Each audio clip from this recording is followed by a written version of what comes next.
Welcome to the Predictable Revenue Podcast, where sales leaders teach you what's working for them so you can build it yourself. I'm honored. Thanks for having me. I love your show. I love your content. So thanks for having me. Thank you. And if anybody's listening, you can thank Jeremy, because when I was first getting started in podcasting, you took so much of your time out of your day. This was like 6-7 years ago.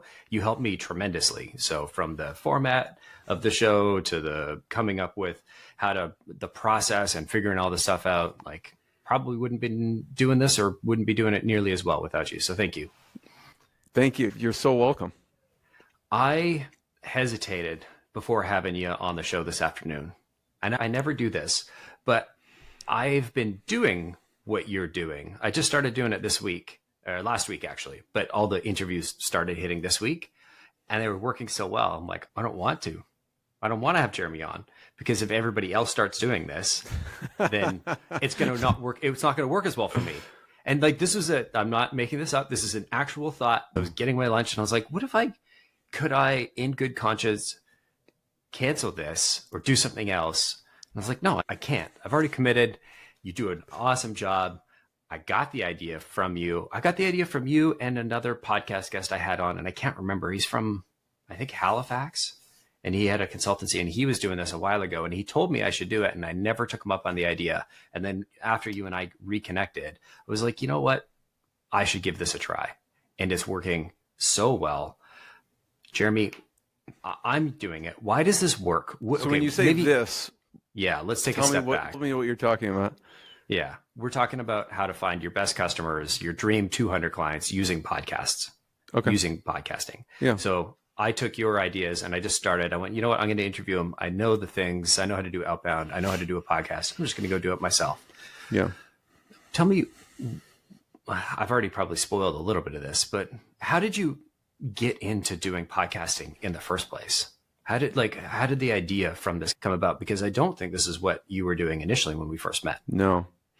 Yeah, I'll talk about that. I do want to address what you just said there, which it takes work. It takes time and energy and work to do what you're doing and to have the podcast. There's a lot of free information out there. Whether people are going to execute on it is another story, right? And the way I think about it too, and this is going to sound strange, you could have, like you mentioned, clients on, potential clients on, or past clients. You could have partners on. But here's what I want to comment on that, which is I don't have someone on my show to get a client. I actually don't have someone on my show to get a referral partner, all right? Now, of course, they're in the realm of, okay, this is a potential partner. This is maybe a potential client. But actually, the reason I have someone on my show, or my goal when I have someone on the show, is to get them a client or get them a partner, okay? So, like, obviously, when you came on mine, I'm like, how do I help Collin and what he's doing? And I wanted to reconnect you with some people. Yeah, and so that's my goal, really, is to help. And so it comes from kind of a place of serving. And I find like that's how I build relationships, is like you're looking at serving the other person. Okay. So I just want to comment on that for a second. And so how to get into it, my background, we were talking a little before, is actually in biochemistry and as a chiropractor. And in chiropractic school, they don't teach you how to run a business. So I actually started going to marketing and business conferences. This is back in like 2003, 2004. I stumbled across this thing. I don't even know if it was called podcasting at the time. I think it was 2005, 6. And I started, I'm like, this really hit home for me because I love building relationships. I love learning from successful entrepreneurs and founders. And I love professional development. Like anything I want to learn, I can have someone on and ask them all the questions I'm curious about. So there's a professional development standpoint to it. So I started podcasting back at that time, and it was nothing about health. It was really just interviewing founders and entrepreneurs and running businesses. And by accident, that grew into a separate business because people started contacting me, asking me to help them with these things. And so eventually I exited the chiropractic business and focused 100% on Rise 25 and helping people with their podcasts. So it just grew over time. Amazing. So you got 4 podcasts ongoing. How many interviews are you doing every week? I typically do 6 to 10 a week. And on Inspired Insider, I release maybe 2 to 3 a week. Yeah. Okay. Yeah. So, man, that's a mind-boggling amount. If you haven't done a podcast, it sounds easy. Like when I first thought about doing a podcast, I was like, you just stand there and talk. But to host a podcast, you have to be both in the moment, paying attention to the outline that you prepared, and then also listening to the guest. And just sitting in front of a Zoom or Riverside, listening to somebody is a whole lot more work than it actually sounds, especially if you want to be halfway decent at it, which I'm still trying to get there. Some people prepare. That's a question I get a lot of, like, okay, how much do I have to prepare? Right. Mm-hmm. And that's going to vary. I know some people that go in, I don't like to know anything. I just want to keep it flowing. Right.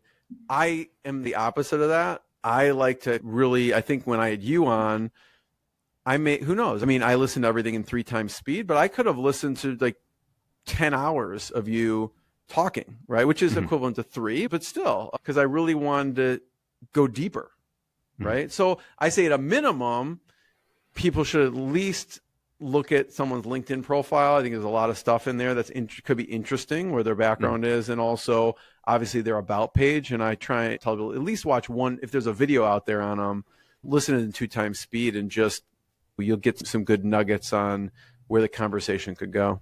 Do you remember your first customer on this? And like, did they pull it out of you? Did you have to pitch it to them? That's a good question. Early on, I'm trying to remember. I don't remember who the first client was per se, but I do remember communicating with Andrew through Mixergy, right? And that's how that relationship started. Is I said, hey, and we were communicating for a while. I think he was living in Argentina at the time. And I said, hey, and there weren't many people doing interview podcasts at the time. I said, I'd love to have you on and feature you. And we were emailing back and forth. And the interview actually never happened. But he's like, Jeremy, I am looking for someone to help me with my show. And that was even before he came on the show.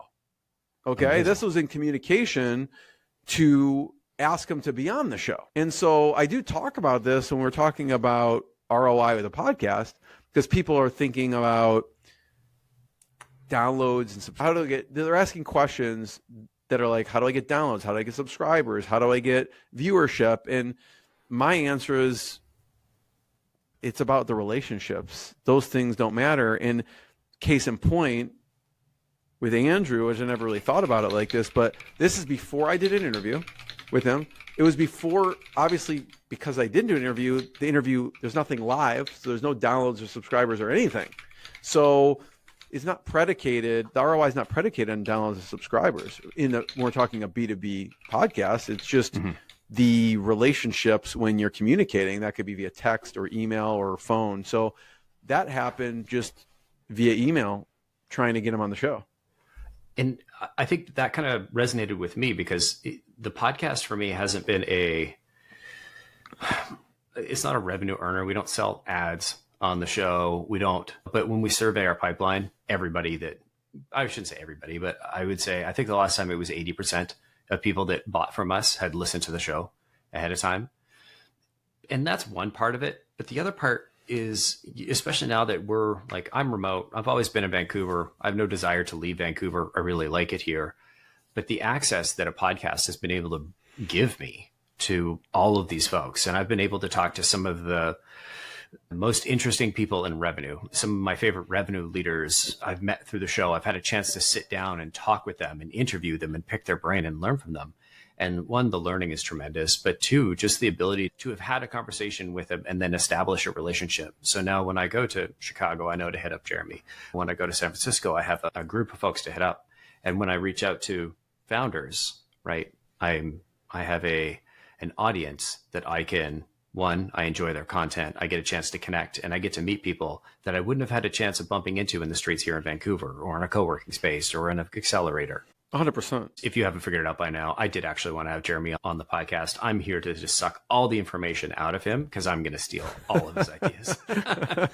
That's basically this podcast. I'm like, I'm here to learn. Teach me all your dirty tricks so that I can use them myself. When we're talking about content, people are like, what do I ask? What do I say? And what I tell people is be selfish, meaning just ask all the things that you care about or you're curious about. And then you're into the conversation, right? You can survey your whole audience and get questions, but like what you care about is really, you could stick with that and just ask everything that you want to know. We tried different approaches and it didn't really work for us very well. And I think you had told me this very early on, that if you're not curious about it, it's not going to work at all. You're going to be bored. Yeah. You're going to be super bored. And I had a period where I got super bored with the podcast, and you can hear it. The quality dropped, the listeners dropped, everything dropped. And I ended up taking a break for about a year, because we do about an episode a week. We were about coming up on 400 episodes. I think we'll hit that in the next couple of weeks. Yeah. It's amazing. Months. And yeah, I burnt out because I didn't care. And I wasn't interested. I wasn't interested in the guests. I wasn't interested in the content, in the conversations. And it killed me. And so that 100% resonates, that if you don't care, if you're not selfish about it, like it's not. So I want you to be selfish. That's my point. Like, yeah, totally. Absolutely. It's not the podcast it's more a podcast for me than it is the listeners, and other folks that are like me that find the things that I find interesting will find the podcast and they'll find the episodes that they are interested in, and they'll geek out because you're curious and you're interested in asking those selfish questions. Totally. What percentage of your new customers would you say you've met through, or you meet through your podcast? Like for me, I tend to have a lot of partners on my podcast, right? And so those partners, so I look at it, if I put out 100 to 150 episodes a year, okay, let's say 75 of them are potential partners or partners in general. I think of it, okay, let's make it 80 just for an even number. Let's say 10% of those people each refer us one. So 8 people refer us one person this year. For a B2B, for a high client lifetime value, we don't need huge numbers to make it make sense. Okay. That's one. And now year 2, I have another 8. Year 3, I have another 8. Year 4, I have another 8. Year 5, I have another 8. So we get a lot of introductions and referrals, but it's a lot of times we say, oh, our best clients come from referrals, but I can't really make it predictable. I can't really refine, but with a podcast, you can make, no one can force someone to do it, but you can make it more predictable by giving to those people, giving those relationships, and having more partners on. I love that. Yeah. This is something we screwed up early, because our marketing team said, oh, podcast is getting the word out, and then we'll put a call to action in there, which is like, buy predictable revenue. Not literally, but I think it directed to our like get started form. And you can imagine it didn't do very well. What is the best practice? What do you recommend? Is linking right to the show notes with a transcript?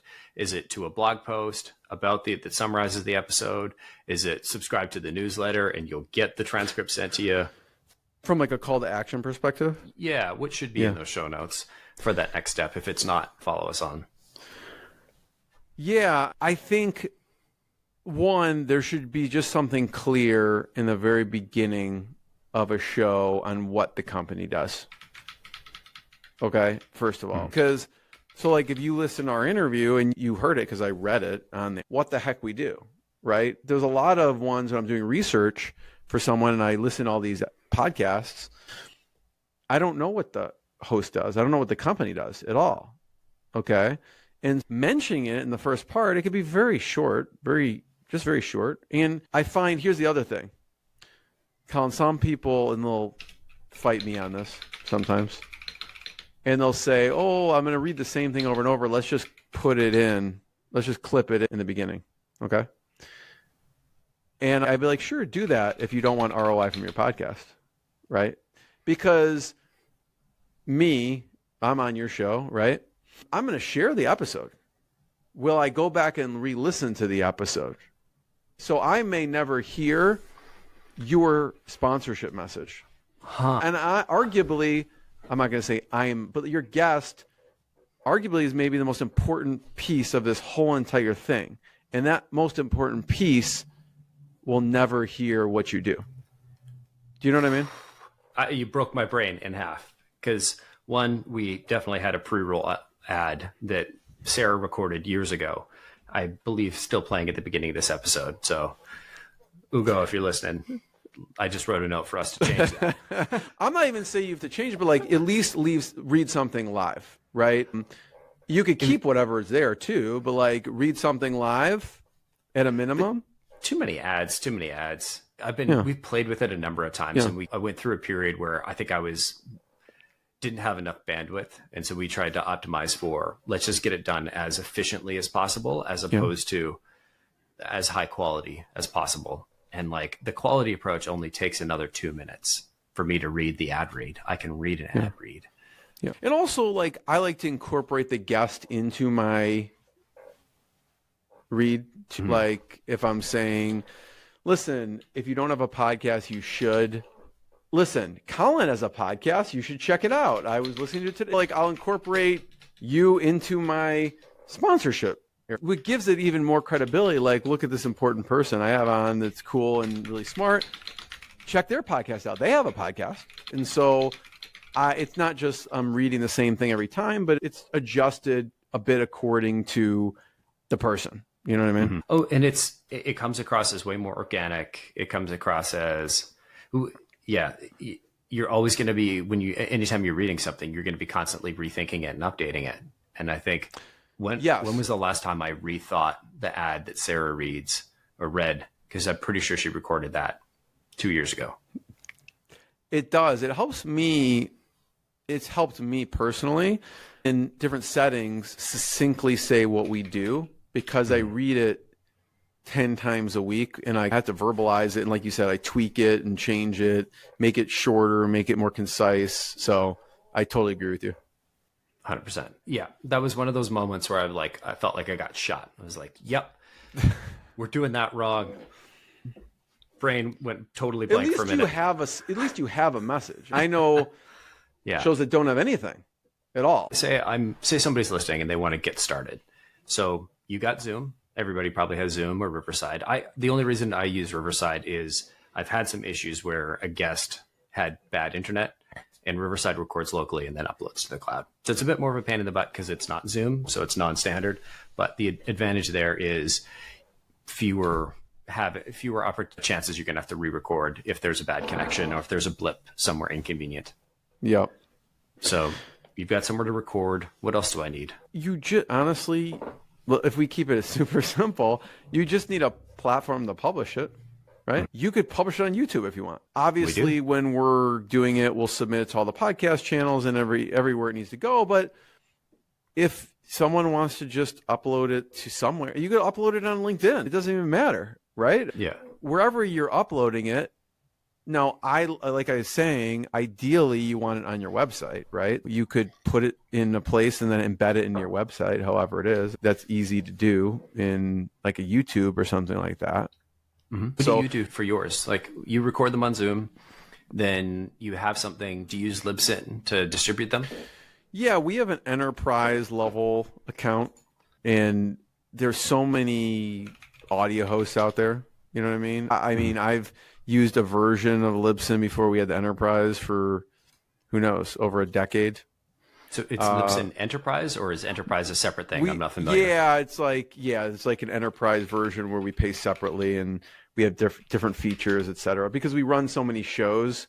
So it allows us to more easily launch shows and manage shows for our clients. And obviously we have more features and we have buying power, because if someone were to buy an enterprise level on it, I think it's not even worth it. But if you don't have like lots of shows, that you're running on it. But yeah, any distribution channel like that, again, we're agnostic. We like it, but it's not like you need to use that. It's just anything that's going to get it out there, because it's about the relationship. You'll distribute it and you want to make sure you have a post on your website, etc. So you record, you throw it into Libsyn. And for those that aren't familiar, Libsyn is basically you upload a file and then you link it to your Apple Podcasts, your Spotify, your all the places where you want it distributed. And then every time you create a new episode, Libsyn handles the distribution for you. It's a distribution platform. Exactly. There we go. And so once it's up in Libsyn, it's on all the places. Now what? Do you have it like automatically create a blog post on your website? No, we have a team of writers and editors who will create the blog post, and then we have a development team that will go in and post it on. Like when I created what I wanted, Collin, which I wanted to show up, have the interview, and not do anything else. So basically, I will just go in our dashboard, drag the file in there, and what happens is obviously it gets distributed. The audio video team will create it, but then we have a separate team that will create the full post and the transcript and everything, and then post it on the website for the individual blog. And then obviously, really the magic happens with the going back to the relationship, right? Which is you want it posted somewhere, but then we'll message the guest with a nice, you'll get it. Hey, your episode's live. Give them a little blurb they can easily copy and paste. We'll then create later on, probably like a month later, we'll create a snippet and we'll post it across all of our social media channels so people can look at it, share it, like it, and then it's a very easy shareable asset that the guests can share across their social channels, because ultimately it's all about them. Nothing I post, if you go to my LinkedIn, is about me, really. It's really about the guest. Right. And those shareable things, obviously we link to the full episode in the post so people can check out the full episode as well. But in the post itself, there's nothing about me, nothing about what we do. It's all featuring the guest. Right. And so it's just making it more and easy for the guest to share it. And that's really the goal of it. Once you've had a guest on, and so say you had somebody on, their show goes live today. Do you reshare it once, twice? Do you have a system, a pattern? Like, do you have things that you recycle? Or is it like you share it this week and then never again? Yeah, I mean, we start off with the episode, and then probably every guest is a little bit different, but like it could be a month, and it could be 6 months, and then a year. That all different clips of the person with the full link back to the full interview. Also, depending on the person, I may mention them on a bunch of podcast episodes, right? Like if I have a SaaS founder, let's say, it's about introductions, right? I have a SaaS, this happened the other day. I had someone in private equity in healthcare, okay? There was 3 people. I'm like, they would be perfect introductions for each other. Okay? So I searched my interviews, past interviews, and I mentioned those guests, gave them a shout out on the episode. They're going to get a backlink on my post. The episode will be featured, and I'm going to introduce the people to each other. And I already did, actually. I already messaged them. I say, hey, by the way, I think you should meet this guest. By the way, you're going to get some cool SEO juice because I did mention your website on the episode, but you guys should talk.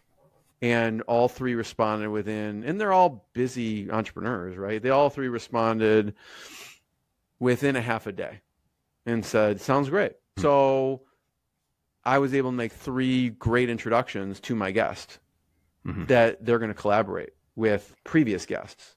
So it's almost a follow-up system for me to remind me of who should I introduce from my network to this person. So we've talked about why. We talked about who to target is effectively people you want to be partners, referral partners, potential customers, basically anybody you want to connect with. Yeah. And the other thing with it, Collin, is that also feeds the right content. So like, let's say someone's in deals in the manufacturing world, and they're having all their partners and clients and people in manufacturing world, the content is all going to be relevant to that particular niche, right? So it's going to take care of itself. Yeah. I'm got a little startup side project that I've been working on, and I've been doing customer development interviews. And now I've recently just this week pivoted off of, the conversation we had to maybe I should be interviewing these folks as well. Because my co-founder literally asked me, maybe we should find somebody who's in the space. We could create blog posts and do like the big pieces of content. And I went, no, of course I could do that. And he's like, really? I'm like, yeah, I do that with the podcast. I've been doing that for the last 8 years with the podcast.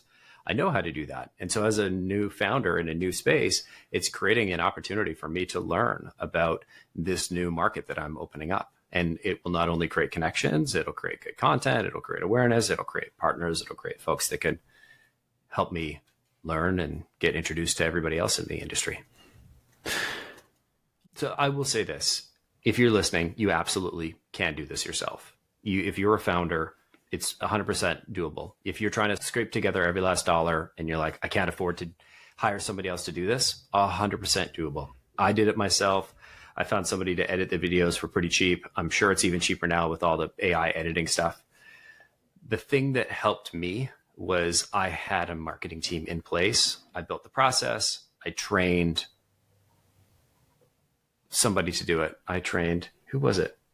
I think it was Julia. I trained Julia. I said, Julia, you're going to automate all this for me. I wrote a process doc, trained Julia on the process doc. That took a while of learning, but I had to set up Libsyn. I had to figure out Zoom. I had to figure out the recording. I had to figure out the flows. This is my ad read for Rise 25. If you have some money and you don't want to do all of that hassle, because it is a hassle, and I do run a podcast. I think I'm recording 4 or 5 episodes next week. For me to have to go and do all of that in post-production stuff is a nightmare. Not a nightmare. It's easily doable, small, low complexity tasks. And having somebody that just takes care of it for you so that you can stay in the flow of doing the CEO thing, doing your founder thing, is one of the greatest gifts. So if you need that, talk to Jeremy. Yeah, thank you. Obviously, at Rise 25, we help people launch and run podcasts. And if someone's listening, so I never want to start a podcast, that's totally cool. Just think of ways how you can give to your relationships. You know what I mean? I love giving through a podcast. I find it a great relationship builder, but you don't have to even do a podcast, right? You could text someone and build a relationship. You can post about them on social. So that's my medium of choice, and I love it. And I think any B2B business should do it, but you don't have to, but thank you. Yeah. If people want to, if I haven't said enough, if people want to find more about Rise 25 or they want to reach out to you, pick your brain on podcasting, what's the best way for them to get in touch? You can rise25.com. We have a video on there. If you go to inspiredinsider.com and you search podcast in the search bar, we've done a lot of free episodes on almost all of the questions we've gotten. How do I name my podcast? How do I do podcasts on LinkedIn? Every possible question, iteration, because it's about sharing knowledge and adding value. And so you can check out a lot of free resources and content that we give away. I love it. If you listen to every episode of the podcast, you probably wouldn't need to hire me as a founder sales coach, but people don't have time to do that. And they probably don't have time to check out all those things. And so if you want to shortcut it, reach out to Jeremy. They want the shortcut. Exactly. I've worked with Jeremy. I'll put my name beside it. He's fantastic. He was extremely helpful in us getting this show going. And if you're interested, highly recommend Rise 25. Jeremy, thanks so much for coming on the show. Thanks for having me. Thanks to everybody for listening. We'll catch y'all next week.